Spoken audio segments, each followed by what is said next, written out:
ప్రస్తుతం సమాజంలో జరుగుతున్నటువంటి పరిణామాలు చూస్తుంటే నిజంగా అసలు మనం మనుషుల మధ్యనే బ్రతుకుతున్నామా లేదంటే మృగాల మధ్య బ్రతుకుతున్నామా అనేటువంటి సందేహం కలగక మానదు. ఎందుకంటే రోజు రోజుకి అమ్మాయిల మీద జరుగుతున్న అఘాయిత్యాలు కావచ్చు, వారి మీద జరుగుతున్న దాడులు కావచ్చు, లైంగికంగా వారిని వేధిస్తున్నటువంటి సంఘటనలు కావచ్చు, ఇవన్నీ మనల్ని ఎంతో కలిచివేస్తున్నటువంటి పరిస్థితి.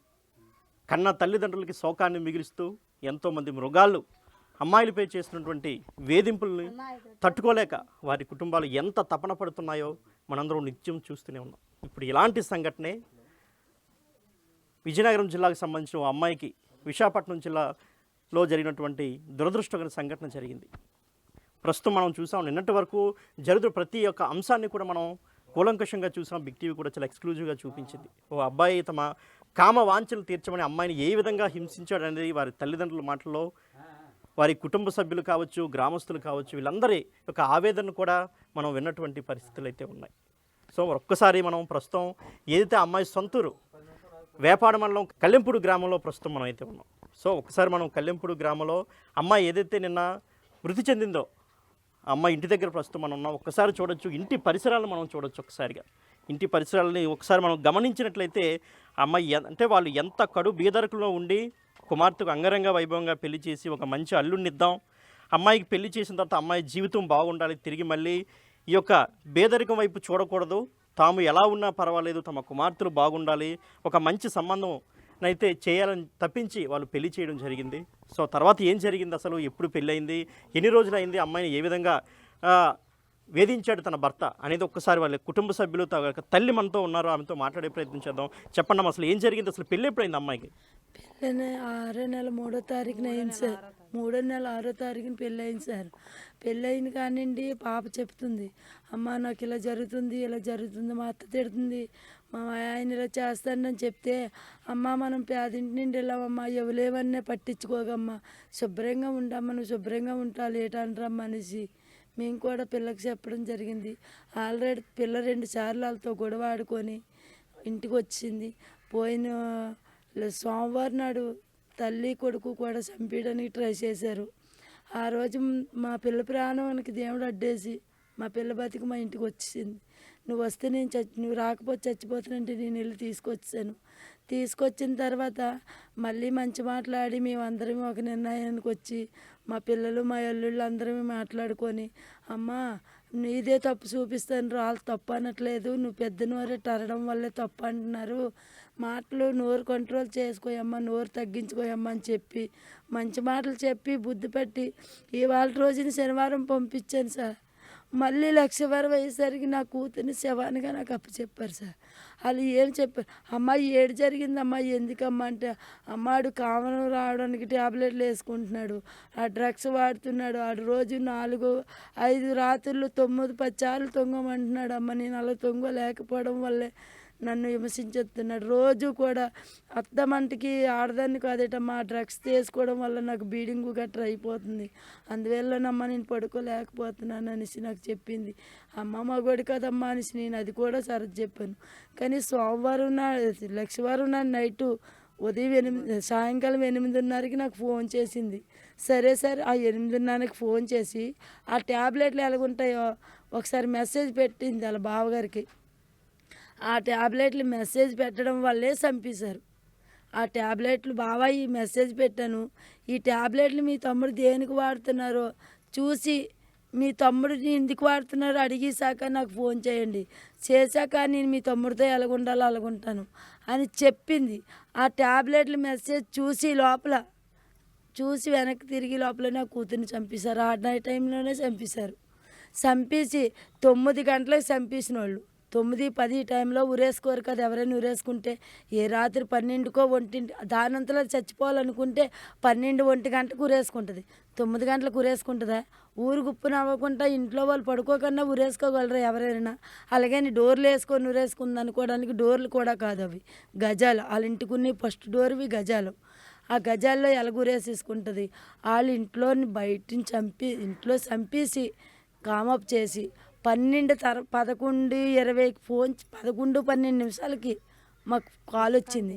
కాల్ వస్తే ఏటమ్మా ఈ టైంలోనే రోజు నాకు 3 గంటల టైంలోనే అత్త మీ అమ్మాయిని అక్కడ పడుకోలేదు, అత్త మీ అమ్మాయిని అక్కడ పడుకోలేదంటే ఈడేటి రోజు 1 గంటకి 2 గంటలకి నాకు ఫోన్ చేసి ఇలా తినేస్తాడు అనేసి, మాయా ఫోన్ ఎత్తకు మాయా, ఆడు అలాగే తినేస్తాడు, నేను ఫోన్ ఎత్తలేదు, వీళ్ళు చంపేశారని సంగతి మాకు తెలియదు కదా, వాడికి ఫోన్ ఎత్తకు మాయా అనేసి మా ఆయనగారికి చెప్పేసి పడుకుంటూ వాళ్ళ నాన్నగారు మళ్ళీ వెంటనే కాల్ చేశారు.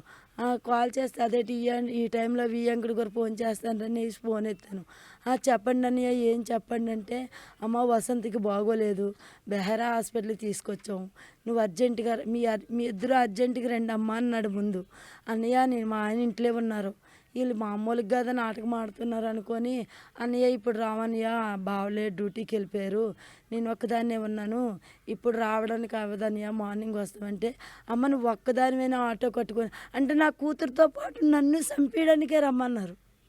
అంటే మిమ్మల్ని ఒక్కళ్ళనే రమ్మన్నారా? నన్ను ఒక్కదాన్ని ఆటో కట్టించుకొని వచ్చి అమ్మ, ఏ ఆటో దొరికితే ఆ ఆటో మీద నువ్వు ఒక్కదాన్ని వచ్చి అమ్మ అన్నాడు. ఆ టైం అప్పుడు ఎంత అవుతుంది టైం సుమారు? 11:20 అయింది. మాకు 12 నిమిషాలకు కాల్ వచ్చింది మా అల్లుడు కాల్ వేస్తే ఇటు పడుకోలేదనే కాల్ చేస్తున్నాడు అనుకున్నాను. ఆ తర్వాత 11:20కి మా వియ్యంకుడు ఫోన్ చేశారు.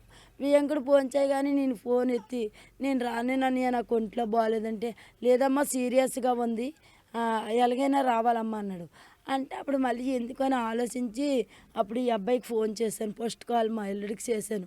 నాయన వసంతకి బాగోలేదంట, బెహరా హాస్పిటల్ వేసారట అంటే, మా అల్లుడు నిద్దట్లో అన్నాడు, అమ్మ ఊరికి నేను అమ్మాలి మనల్ని అలా ఇబ్బంది పెడతాండ్రు, మార్నింగ్ వెళ్తామని చెప్పి అమ్మ ఇప్పుడు వెళ్ళము అనేసి బాబు చెప్పాడు. అన్నయ్య తెల్లవారు వస్తాంలే అన్నాడు.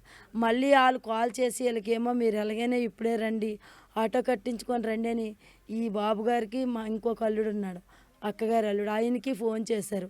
చేస్తే వీళ్ళందరూ కలిపి వచ్చారు. వస్తే 5 మనుషులు వెళ్ళాము. మేము ఎన్ఈడి సెంటర్కి వెళ్ళినంత వరకు బాడీ అని చెప్పలేదు, మామూలుగా పేషెంటే కదా బాగోలేదే కదా అనుకున్నాం. తీరాగా ఎన్ఈడి వెళ్ళిన తర్వాత కేజీహెచ్కి తీసుకెళ్ళిపోమన్నారు అన్నాడు. కేజీహెచ్ తీసుకెళ్ళిపోమంటున్నారంటే ఈ టైంలో కేజీహెచ్ తీసుకెళ్ళిపోయిన అంత సీరియసా? మాట్లాడి పావుగంట కూడా మాకు 8:30కే మాట్లాడింది, ఇంతట్లోకి ఏం సీరియస్ అయిపోయిందని మేము ఆశ్చర్యం అయిపోయాం. నాయన ఏట్రా కేజీహెచ్ తీసుకెళ్ళిపోమంటున్నారని మా పెద్ద అల్లుడి గారికి అన్నాను. లేదమ్మా అక్కడికి వెళ్తాం కదా తెలిస్తే నువ్వు కంగారు పడకనేసి అన్నారు. అన్నాక వెళ్ళాము. ఇద్దరు వెళ్ళేసరికి అక్కడ పోలీసులు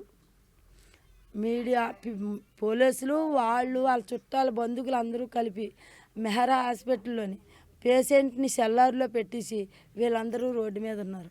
నాకు వాళ్ళందరినీ చూడగానే గుండె ఈడిపోయింది. అమ్మ నా కూతురు చచ్చిపోయింది, వీళ్ళు ఏదో చేశారు, నా కూతురు చచ్చిపోయిందని నేను అక్కడే కూర్చొని ఉండిపోయాను. లేదమ్మా నువ్వు వెళ్ళు అనేసి 2 మగోళ్ళు నాకు తోడిచ్చి నా 2 చెక్కలు పట్టుకొని తీసుకొని బాడీ కాడికి వెళ్ళారు. నేను నా కూతురిని చూడగానే ఆందోళన అయిపోయాను. ఇంత పని అయిపోయింది, ఏటైపోయిందని చూశాను.